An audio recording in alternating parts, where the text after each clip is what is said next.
just know you're not alone, 'cause I'm gonna make this place your home. Welcome to Good News with your host, Angela Savage. For the next hour, Angela will guide you on the road to happiness while describing her own journey with the help of friends and family of her father, championship racer Swede Savage. Phone lines are open at 702-483-4444. Once again, that's 702-483-4444. Or you can stream us online at vegasallnetradio.com. And now, let's start on the path of happiness together. Here's your host, Angela Savage. Well, good morning and welcome to Good News with Angela Savage on the Waywalker Studio at Vegas All Net Radio. Here we are on Monday again. I want to say I'm so glad that you like to spend your mornings with me, especially your Monday mornings, because, you know, it's the first day of the week. We got to help each other get pumped up, you know, so we can get through this week gracefully. I want to ask you, are you really stressed out? And, of course, the answer is yes, because we all are. I want to encourage you to lighten your workload. Go through things that you need to do, make a priority list, put them in order, you know, scratch some of those things off. I think we're starting to go so fast that we're forgetting about what life is really about, which is family and being with our kids and stuff like that. Make sure you don't spread yourself too thin, because then you're not doing any good for anybody. I like to say drink lots of water. That's a challenge for me. I do not drink enough water. And also a nice brisk walk just to get a little air in your hair. I find that kind of peels off the funk. You know, get going in the wind, and the wind peels off the funk, and it can't catch up with you. If you don't have a doggy or a kitty, you should really get one, because I have to admit, you know, they can be the best companions, and they can really help us out when we're stressed and sad, and they snug us, and there's a lot of healing power in the good old doggy or a kitty. Now let's get to my show. Oh my gosh, am I over the moon for my guest today, Arie Luyendyk. Arie Luyendyk is a two-time winner of the Indianapolis 500. A native of Holland, Arie won the 1977 European Super V Series. He came to the U.S. in 1984 to continue his racing career. He immediately won the Formula Super V Championship, which was the stepping stone series to kart. The following year, he won Rookie of the Year honors at the Indianapolis 500 and was also Rookie of the Year in the kart championship. Arie has the unique distinction of earning his first IndyCar race win at the Indianapolis 500, which came in 1990. He won the pole position at Indy 3 times and won the race for a second time in 1977. His first Indy win held the all-time race speed record for 23 years until it was finally broken by Tony Kanaan in 2013. He still holds the 1- and 4-lap qualification speed records at Indy set 20 years ago. He holds the unofficial all-lap time record at Indy of over 239 miles per hour, which was turned into a practice session for the 1996 race. He has 17 Indy 500 starts between 1985 and 2002. In 1996, Arie became one of the biggest name drivers to move to the newly created Indy Racing League, a competing series to kart. He won 4 races in his 6 seasons of IRL competition. He is a 3-time competitor in the International Race of Champions and was inducted into the Motorsports Hall of Fame of America in 2014. Welcome to the show, Arie. Well, thank you very much. That was quite an introduction. It took you 5 minutes to tell you what I did in 30 years. That's pretty good. That's pretty good. You know, I really could go on for days because you've done so much. You know, it's hard to get it down into 5 minutes because you really have accomplished a lot. I did more than I accomplished, but I was pretty busy for 30 years, and with the 100th Indianapolis 500 race coming up in May, as you know, I've been posting these pictures every day leading up to the race, and every time I look at these pictures, I go, wow, I've been in a lot of different cars and I've done a lot of things. So it's kind of neat to look back onto. Well, I mean, you should obviously be over the moon proud of yourself. Is there an autobiography about you yet, or a biography? No, there is not, but actually something is in the works, and it's going to be published and written by a Dutch writer, but it will be published in both English and in Dutch. In fact, one book with in 2 languages, so it's just a lot easier for the printing process. We don't have to do it twice. Well, that's... And it's a little project that we're working on, and hopefully we'll get it done by next year. That's fantastic. I know everybody wants to read your book. You know, you have so many fans, and I've never heard anybody say anything bad about your character either. You seem to be one of the nicest guys out there, just ripping it up. I love you for that. Yeah, thank you. You're so welcome. As a young driver in Holland, what were your goals in racing? Well, my dad raced in just sports cars, and it was more on a national level. But when I grew up as a kid, when I was 2 years old, my parents moved to South Africa, to Cape Town.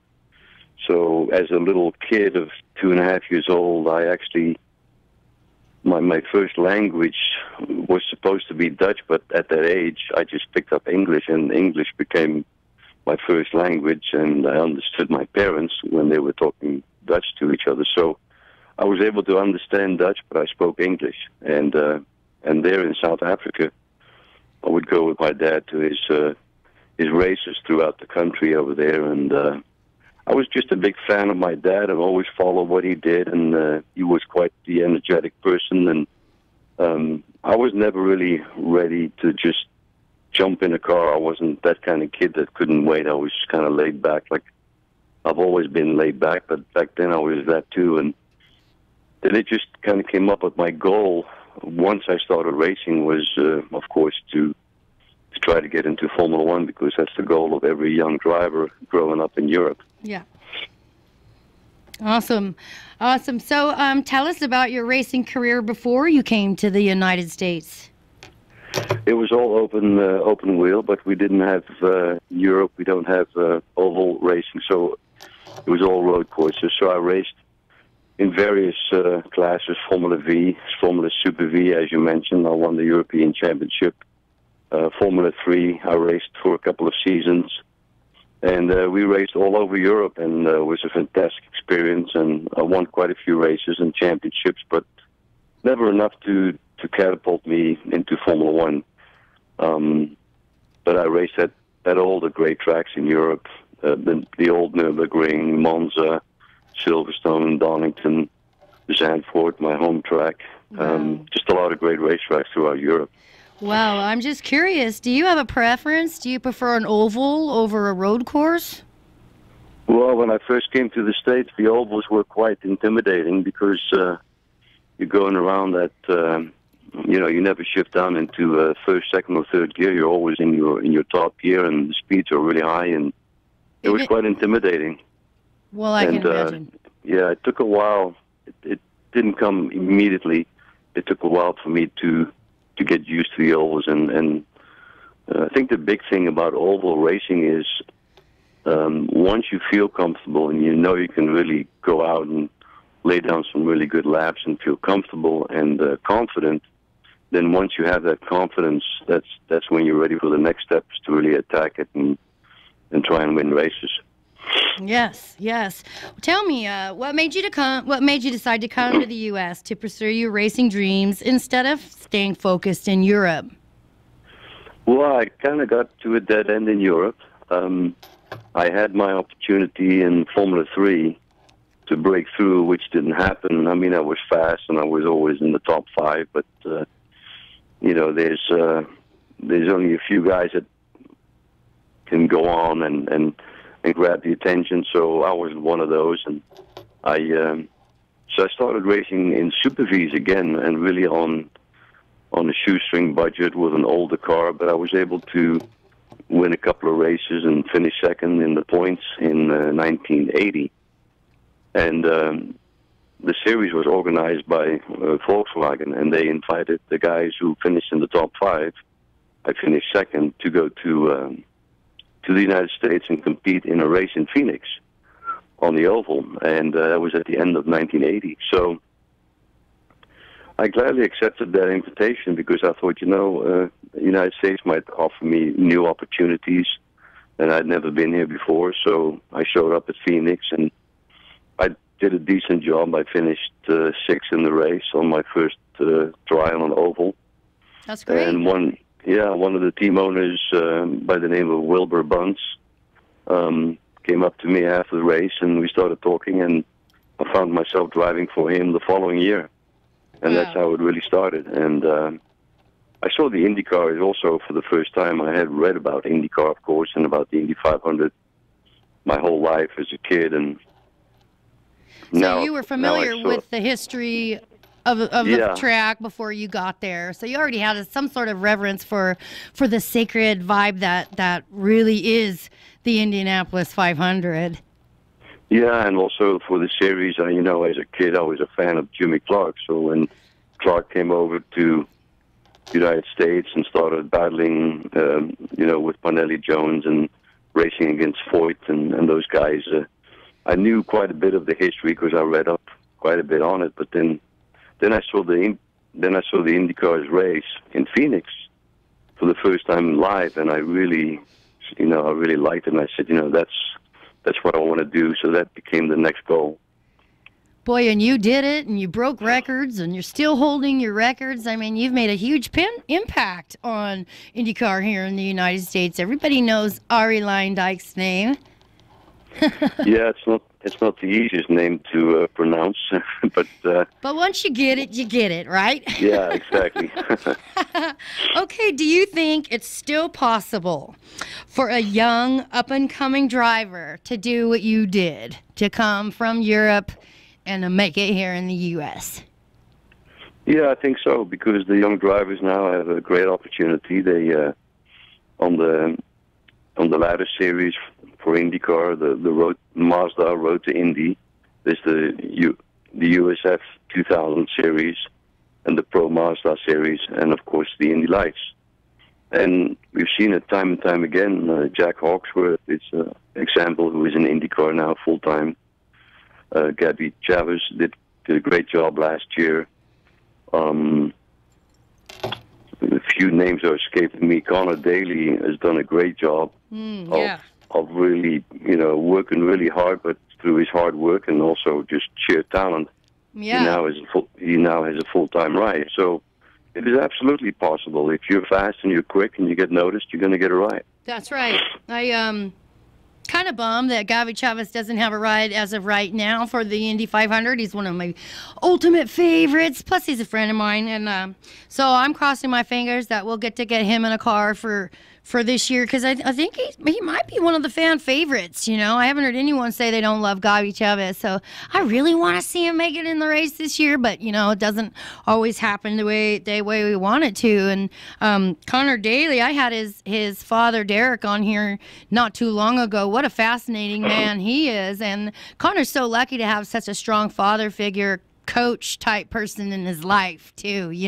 I know he's extremely talented. He's the one that's got to get in the car and make it go, but he's so lucky that he's got such a great dad, that really coaches him and cares, and is right there. I'm trying to get Connor Daly on my show before the 500. I know he's so busy, but I'm gonna make sure that happens. Connor, are you listening? We got to get you on the show before the race. Yeah, he's a great kid and good personality, but above all that, he's just a great driver. He's just really quick and quite fit. So he's got all the attributes to become quite successful. And right. He really impressed me last year in Detroit when he raced there, and he was actually leading and running in the top 5 and just running with everybody under really difficult circumstances. Half wet, half dry on a street race like Detroit is not easy. No. Kind of scary. I don't know. The rain scares me on race day, just because maybe I have a biased opinion because of 1973, but I know the show must go on. So, little sprinkles isn't going to stop the race all the time. Got to get out there and put on that show. Yeah, well, on the road courses, the guys are pretty much tuned into it. And the cars, they can set up the cars for a rainy day. If they know for sure it's just going to rain all the time, they have a different setup than when it's dry. Really? I didn't understand that. Is that like something that has to do with the brakes, so we don't get any slide, or what does that mean? If you have a full wet setup, basically your car is softer sprung. The springs are softer than on a dry track, and of course you have the rain tires, but you also you change your brake bias. You add more downforce if you can, because it's all about keeping the thing on the road rather than sliding off of it. So, yeah. And then there's some drivers who just revel in the rain. Some guys love it. Yeah. I used to love driving in the rain as well, and did quite well. So most Europeans love to drive in the rain because they kind of live in Europe where it's always raining, like in Seattle, for instance. So. Now, has there always been a setting? I mean, this might sound a little bit naive, and I'm just trying to learn as much as I can, as fast as I can. Has there always been a setting for rainy days as opposed to sunny days back through history, or is this kind of a new development in the last few years? Oh, no, it's always been like that. Even back when I started in the 70s, if it rained, you did certain things to the car other than when it would be dry. So yeah, good to know. But of course, on the ovals, of course, they don't run in the rain, so it's not a matter there. Right. Well, 1973 they ran in the rain. Yeah, they got rained out. I think the rain was shortened. The race was shortened, and the rain played such a major factor on that race weekend. Yeah. And but actual racing was not done in the rain. It was, of course, on the yellow. But, right. 73 was a pretty, it was a pretty hard year on the Indianapolis 500. And, on the timeline, there might be a little red mark on 73 because a lot of tragedy happened. Some people say God wasn't at the track that year, but, I want to take that curse off of 1973. That's one reason why I'm doing what I'm doing, because I don't want to focus on the sad part about losing my dad and all that stuff. I want to really focus on the positive. So, it's all good.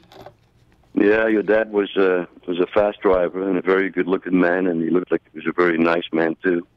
But yeah, 73, of course, is something that you were born in 73, and that happened in 73, so of course that's the year that's right. I'm sure 1970 stands out most in your memory. It's been, 1973 has been said to be the worst year ever. Well, like you just said, it also happens to be the year I was born. So it used to make me sad. I'm like, okay, well, I was born in the worst year ever. But I had to really work on changing my perspective and my attitude about that. I don't want to be born in the worst year ever. So that's one reason, really, why I'm full charge. Trying to keep my dad's accomplishments alive and re-spark the fire and the love that everybody had for him that never ended, but just kind of put back on a back burner because of the sad part.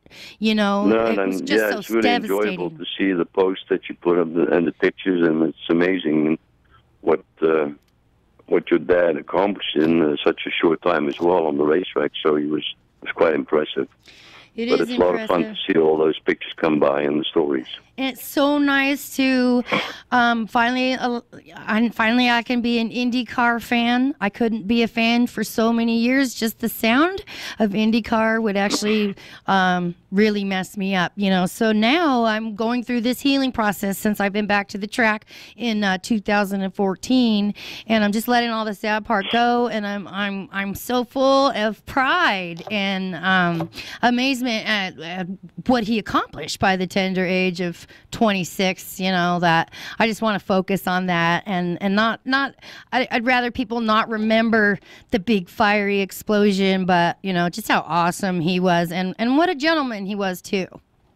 Yeah, no, definitely, and something to be proud of for sure. And I was writing a story. I write for a Dutch magazine and a column, and I wrote a story about Indianapolis. And on my way back home last week from Holland, I was just kind of laying back and trying to be brain dead so the flight would be over, because it was such a long flight. And I told my wife I'm just going to put my brains on zero and hope this trip goes by quickly. But while I was just sitting there and doing nothing, this kind of story came to mind, and the thing which stands out when you write about Indianapolis as an event is that there's been so many triumphs, but also so many tragedies. And it's just the track is kind of an animal which will strike one way or another. And I've seen that through the history of the track, where these wonderful things have happened, but then also these tragic things. And it's part of the race that these things go either way. Right. Some races also are really exciting, and some races are not that great.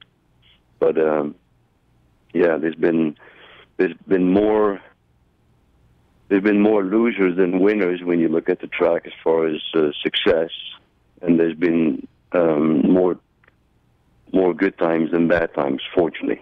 Yes, and we have to continue to focus on the good stuff too, not let the bad stuff get us down, but also remember, the fallen as our heroes. They gave their lives so that the boys these days can be a little safer, and to me that makes the Fatals heroes, because they're out there risking their life to entertain us, and then generally things get a little bit safer after each major accident.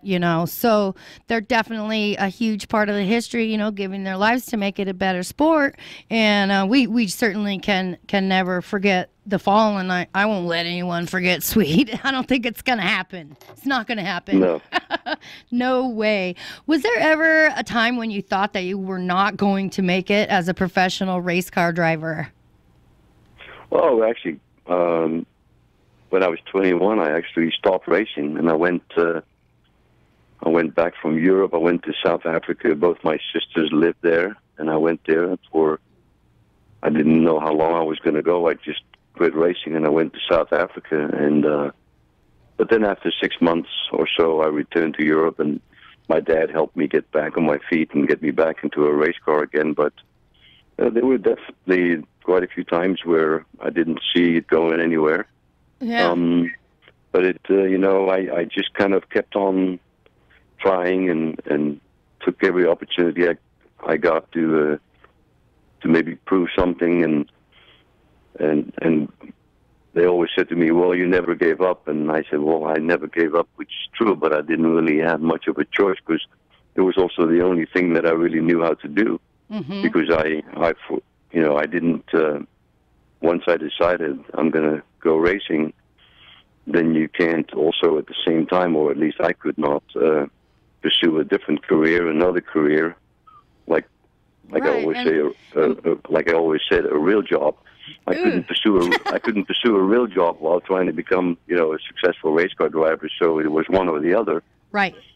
So they say, yeah, you had perseverance, but you kind of have to, because you don't really have a lot of other options.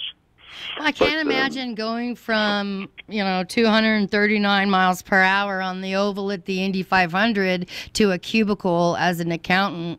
I just can't see that happening. How do you race car drivers? How do you beat that? How could you top that career? Unless it was something just kind of fun. But I just certainly couldn't see anybody going back to the 9 to 5. In the cubicle thing after zooming by in a car like that. No, but there's been so many guys that I know that were really quite good race car drivers, but they just were not able to move up into either Formula One or IndyCar or sports car racing, but they were really talented. Yeah. They could have made it, but they at one point decided that now I'm just going to go on and pursue something else as a career, because the career path of a race car driver is very difficult. Like you say, it's not easy for these young guys to get a ride, and there's for the 3 or 4 guys that get a ride this year, there's probably 30 or so that have fallen by the wayside throughout the year. So, and that doesn't mean they're not good drivers. The ones that don't make it are just as awesome as the ones that do. Per se, I always think it kind of comes down to It's almost like a lottery. You have to be pretty darn lucky to get the card. Yeah. It doesn't always come down to talent. It doesn't even always come down to money or connections. The stars have to align for you to get a spot on the 33 grid, I think.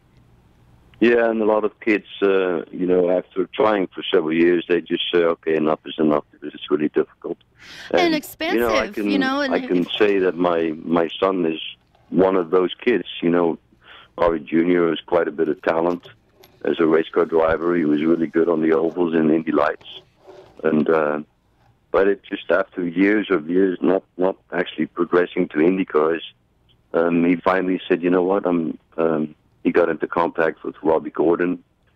Robbie Gordon let him race one of his stadium trucks, and he did well. He won a race, and Robbie and him got along well, and he kind of ended up now in the off-road racing type of racing, which is a whole different discipline. But fun. he really enjoys it, and he still loves to drive race cars. So at 34, he's driving in the off-road racing series. Is that like the mid 400 kind of thing, or am I way off? Yeah, it's kind of like that, but then they just drive on racetracks that are maybe a mile and a half or 2 long or 2.5 miles long, and it's like a road course, but then in the dirt with jumps.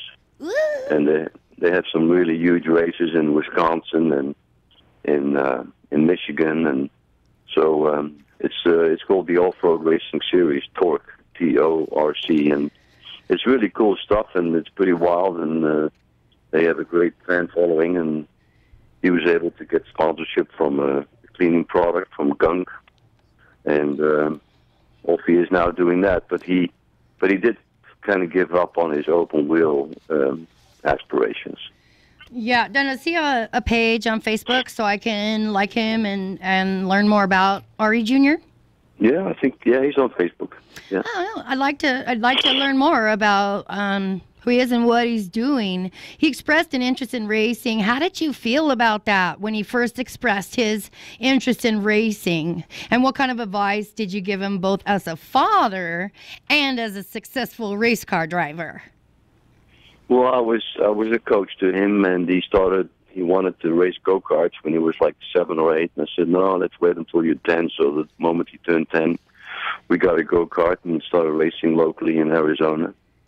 And I always supported him, and I helped him quite a bit. And it's one of those things, you're supporting your child into doing something that is really dangerous, but you always, it's in your DNA, it's something that you do, so you kind of pass along to your kids, and he really liked it, of course.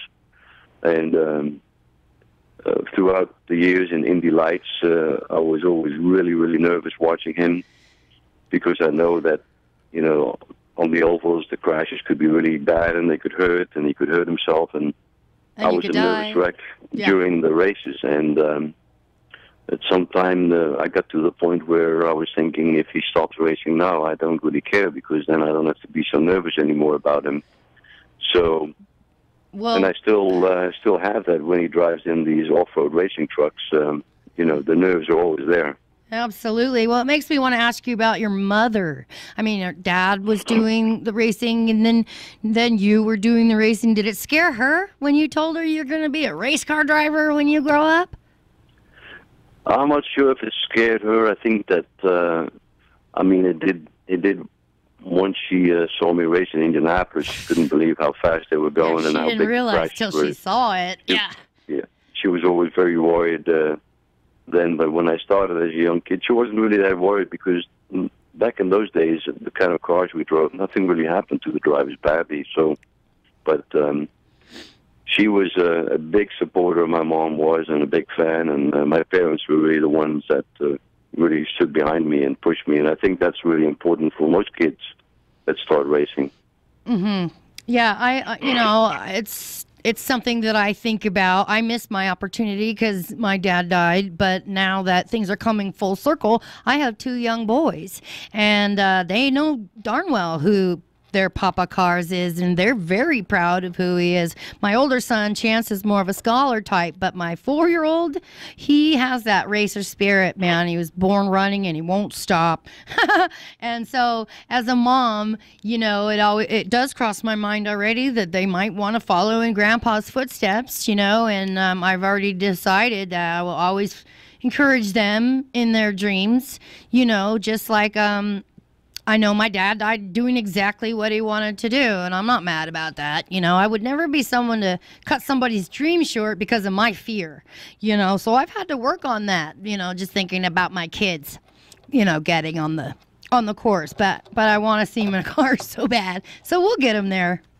And it won't take long before you realize, or he realizes, that it's something that he really wants to do, because it's quite possible that after a little bit of running that the kid decides, like, well, this is not really for me. So right. And that's always something that comes through, because I know I wasn't doing it because my dad wanted me to do it, because once I started doing it, I really, really liked it. Yeah. It was very exciting. So then it became my dream of continuing. So who are some of the people who had a big influence on you in your career?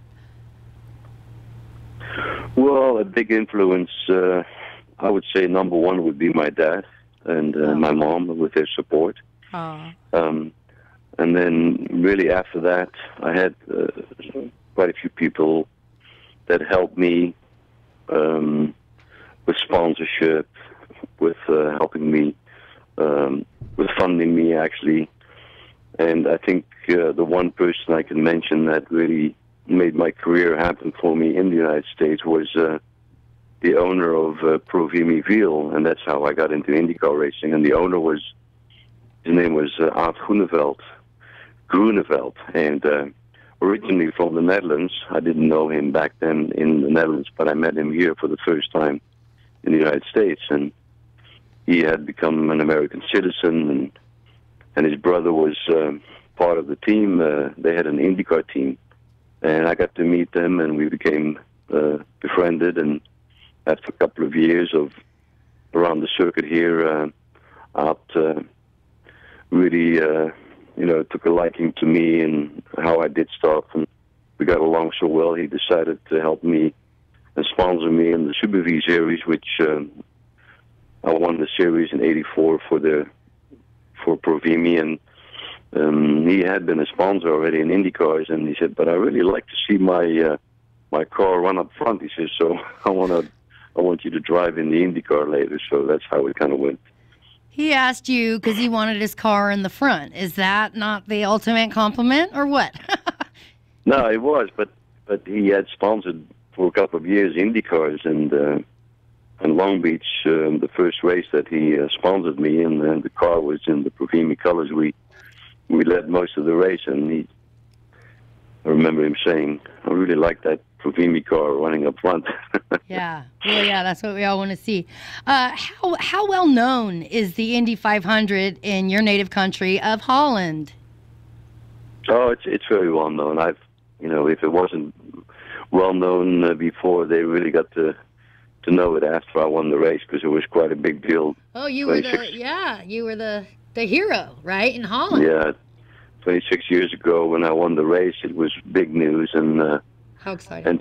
And since then, and even before then, the Dutch television were broadcasting the race, because I was the only Dutch driver in the race. So I believe from 1986 on, they were broadcasting the race live. So it's become quite a well-known event, and as it is in all over Europe, and it's got. And obviously, the Formula One guys, they look at Indy, and they look with a certain envy that they're not allowed to, or not always can do that race. But and they do shy away from the known dangers that are associated with running the high speeds at Indy. Yes. Yes, wow, 239 miles an hour is what you're clocked at. But didn't you get up to like 245 at one point? Well, the 2:39 lap that I did in practice was with the help of a tow, because we were driving, of course, practicing together with all these cars on the track. Ah. On my own, that year I qualified at I think a 2:37.5 was my fastest speed. Woo!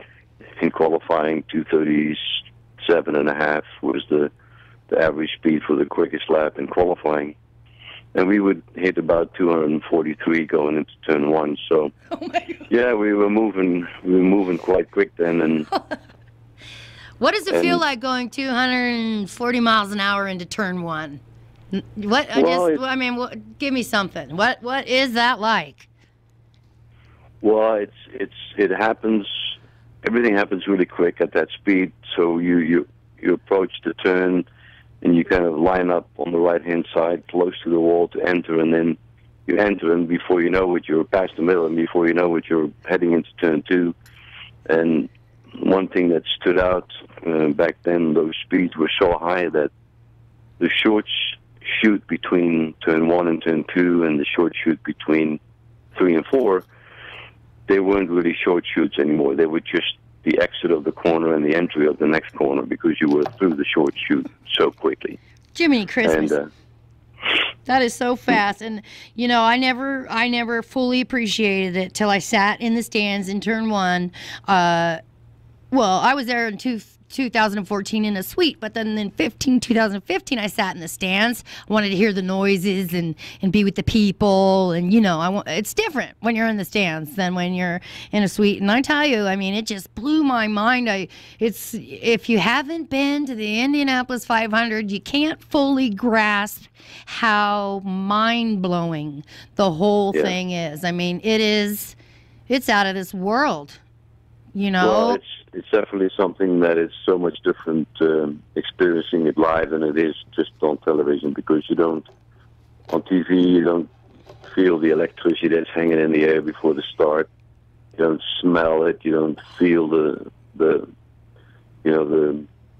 noise, basically. You don't feel the electricity from the fans. And the other thing is, too, basically, if you're standing pretty close to the track, as the cars come by, you actually feel the ground just shake a little bit of the sheer, all that horsepower together going into the corner with a bunch of cars. It's a tremendous sight to see, but also the feeling of it alone is also quite different, and you'll never experience it on television. I absolutely agree. Like you kept saying, it's the electricity. It's electromagnetic energy turned up, to 1,000, and you feel the hair stand up on the back of your neck, and everybody is on fire. So you're picking up on their energy too. It's something else. It's really something else. You're just not the same after you see your first race. You get such a better understanding of what it's all about. Like you said, you got to smell it, you got to feel it, you got to hear it, and it's amazing. Now, you still hold the 1 and 4 lap track qualifying records at Indy. Your unofficial lap record set in practice 20 years ago this year is in excess of 239 miles per hour. And you just told me what it's like to go around at those speeds. Does during a 500 mile race, does it go faster than you think it would because of the adrenaline, or does it seem like forever?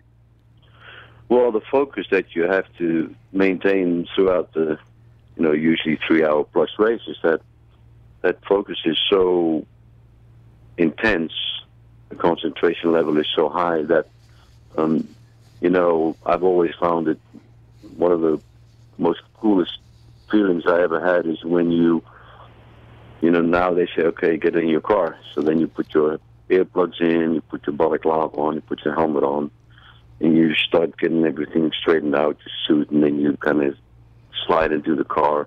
And that moment of getting ready and sliding in the car, and then they buckle you in, and then you're all buckled in, and everything is hooked up to your radio and all that stuff. And now you're ready to go race, and it's you're surrounded by almost like 500,000 people, and it's quite noisy. There's a lot of energy in the air, and then once you just slide into the cockpit, everything kind of goes quiet because now you've turned that switch in your brain now you're to go in the zone. and race. Yeah. And then once you go racing, that's all it is. It's a complete focus. So the 500 miles, there's no counting down. You just do your laps, and you do them one by one as good as you can. Also passing people, hopefully not getting passed, and, defending your position. And there's so much going on that those 3 hours go by pretty quickly before you know it. You've got like 25 laps to go, and you got to go, okay, I better, Yeah, time to do it. So it's Stand on you it. work from, you work from pit stop to pit stop. It's like the pit stop is like it's just a little marker in your calendar, and so the 500 miles go by a lot quicker for the guy driving in the race than the guy standing in the pit box, like I've also done, in coaching drivers. So I found standing in the pit box for 500 miles is a lot longer, it seems like, than driving it, actually. Right. I suppose in the car, you have to turn everything off except for controlling this car. Nothing else could even get in your brain, right? You just got to get in the zone, and everything else has got to go away, at least for that moment, keep you safe. There was... Yeah, Go ahead. Like in the pit box, when you're standing in the pit box and you're following your driver, you basically, he comes by, and you're kind of waiting until he comes by again, and you keep looking at the screens, what's going on with the car. But in the race car, things happen so much more quicker. But it's still the same time elapsed if you're standing in the car or in the pit box. But it just goes by a lot quicker driving. I can see that. I can totally understand how that would be. There was talk in recent years by IndyCar about relaxing the rules to allow cars to reach record speeds again by this year's race. Then, prior to qualifying last year, 3 cars became airborne after spinning. IndyCar now seems to have taken a step back from the track record goal. What are your thoughts on that? Well, ever since I set the record, in 1996, those records were set. And then in 1997, they came up with the new concept of the IRL car. And that car was, I had the pole that year as well, and I had 218. So we were about 20 miles an hour slower than the year before when I set all those records. But to give you an idea, I always say it's just numbers, and then people go, oh, well, it's really fast numbers. But the 237 lap that I did in 96 was much easier for me to do than the 218 lap in 1997. I was way more tense and not relaxed as much as I was in 96 with the higher speeds, because the 97 car was a bit twitchy. The gearbox and the engine together in the back were quite a bit heavier than before, and the back end of the car never felt really solid like the one did in 96. So speeds are relative, because you can go around Indianapolis at 200 miles an hour and you could be scaring yourself every lap just because the car feels really bad. So it's the speed is not the thing that intimidates you, it's how does your car feel. That's what will intimidate you and get you a little bit standing up in the seat and nervous and not so confident. So, but as these speeds they start going up again towards 230, and then IndyCar has they always clamped down on it because they didn't really want to see those tremendous speeds again. So I think my record could have been broken many years ago if they would have relaxed the rules. But they've kept the rules in check, and the cars have a lot less horsepower still than they did in 96, I believe. At the moment, they probably have 670, and back then we had 900 horsepower. So those are all those factors that contribute for them, and like last year when the car started to take air, they were all flying. Decided to slow them down again. So, but I believe they could break my record if they relax the rules. But that's kind of nice for you, though. You get to keep that record longer because they got to keep these kids safe, So, hey, hold on to it as long as you can. That's the way I would. Yeah, except, sometimes, like the last open test at PIR here in Phoenix, my track record was 183 average on the 1 mile oval. And although they've changed the track and you can't really it's more comparing apples to oranges, but still, they broke the track record by 7 miles an hour. They did 191 miles an hour, almost there. So if that trend keeps going, they might be able to do it this year at Indy. So we'll have to wait and see. It's not easy to say right now what they'll do, but there's an open test in April, and we'll see then what happens. And you're going to be there at Indy this year for the 100th running, right? Well, this year I've been appointed as a race steward for IndyCar, so I'll be at every race, and I'll be in race control, and I'll be one of the race stewards together with Max Papis, a former IndyCar driver, and together with Dan Davis, who used to be the Ford Motor Company racing marketing guy, and he's in race control with us as well. That's fantastic. We want to see you there. You're definitely one of the favorites. I got an invitation to be a part of the Old Timers Club. Remember, we saw each other at the banquet last year, just for a minute. I'm so honored to say that I've been invited to. I'm welcome to be a part of that club in honor of my dad, in honor of Swede Savage. I get to stand in for him at those banquets, and boy, I mean, that's just such an honor. It's so touches my heart that I get to stand there for him, and be amongst his peers. That is awesome. It's so awesome. The launch of the Indy Racing League in 1996 is perhaps the most controversial subject in the history of IndyCar racing. You were probably the biggest star driver at the time who committed to the new league. What went into your decision? Well, I think first and foremost, I've always been quite open and honest about what I feel, but I'm definitely not always politically correct. But try not to get into those political things anyway. But at the time, my career was almost at an end in IndyCars, in kart, although I didn't want it to be. But I had been offered a ride in kart, which I didn't really want to get into that ride. And then I got a call from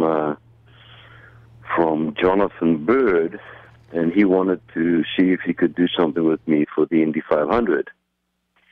Not long after that, I got a call from Fred Treadway, who got into IndyCar racing through a guy named Andy Lieberly, who I had worked with.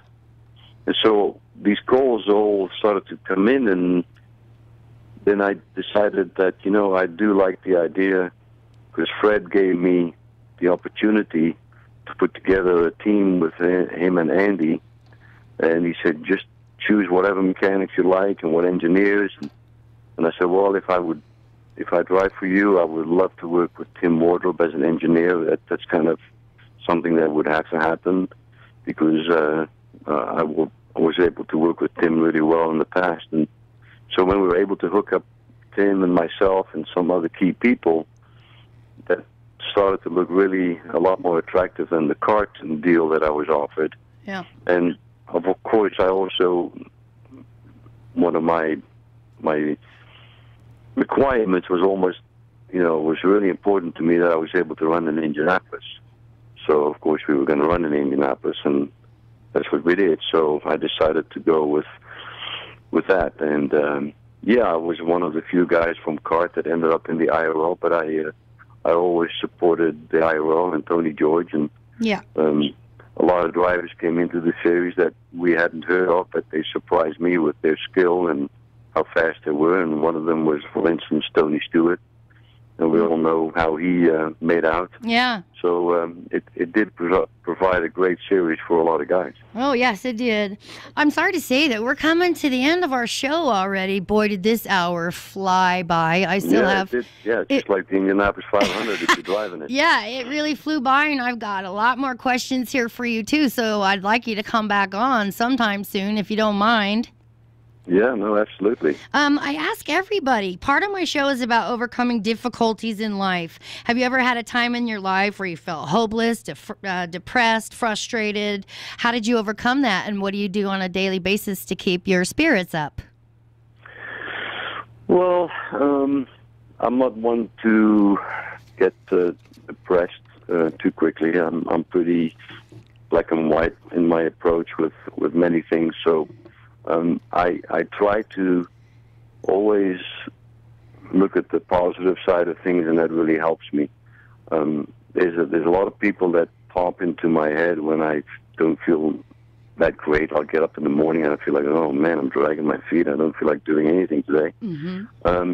I think of people like Sam Schmidt, who is a team owner in IndyCar, who's in a wheelchair and he can only move his head. And that's all he can move. And Sam has been, without him probably knowing this, one of my biggest motivators to always keep on going and never give up, because he's like he's amazing always on in the his scene. approach. Yeah, he's a great guy. And he's always out there, and he didn't let his accident turn him bitter or anything. He stayed in the scene, and I love seeing him out there. You know, what a great guy. It's time for me to play a song that I picked a song for you, Arie. I want to tell you why I picked it. I picked Van Halen because the Van Halen boys are from Holland. Is it Eddie and Ricky? Is that right? The drummer and the guitar player for Van Halen are from Holland, and then David Lee Roth is actually from Indiana. So I thought that was kind of a cool little way to bring Holland. I heard a PSA on the beginning of the show from Sammy Hagar. Yeah, Sammy Hagar's from San Bernardino, where I'm from. So the whole Van Halen thing just kind of fit with our show today. Plus, you know, the album 1984 by Van Halen is one of the top 10 albums of all time. So thanks again, Arie, for being on my show. I can't wait to get you back on again. Well, I look forward to seeing you in Indianapolis then at the Old Timers Banquet, I think, right? That's right. I will be there with bells on. And with no further ado, I want to thank you for listening to Good News with Angela Savage on Vegas All Net Radio. Please like my page, Good News with Angela Savage, on Facebook, and follow me on Twitter at Savage42 Inc. And with no further ado, I'm going to play one of my ultimate favorite songs of all time, Van Halen, Jump.